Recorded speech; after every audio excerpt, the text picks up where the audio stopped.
Welcome to the Salmon Runs YouTube. Enjoy the video. You start by confirming you have a thermal receipt. Feel the slightly glossy side and note faded text. Use gloves and a soft brush to remove loose dust. Do not rub printed areas. Once done, photograph the receipt at 90 degrees with a high-res camera or scan at 600 dpi. Keep lighting even. Make sure to record paper size, any visible ink direction, and ambient humidity, because those factors affect restoration choices and how aggressive you can be with solvents.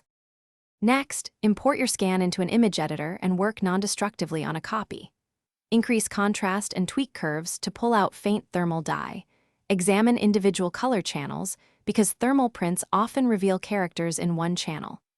Once you see improvement, apply selective sharpening and high-pass filtering at low radius.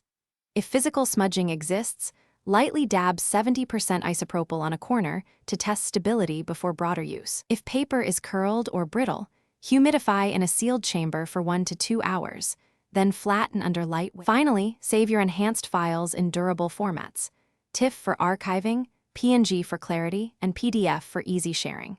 Make sure to keep original scans untouched and store the paper in an acid-free sleeve in a cool, dry place. Record metadata including tools and settings used. Create at least 2 separate digital backups with versioning. If you still cannot recover critical text, try multispectral or infrared imaging as a next step, or contact a professional conservation lab. This often reveals dye contrast invisible to standard scans. Thanks for watching. Consider subscribing if we helped you.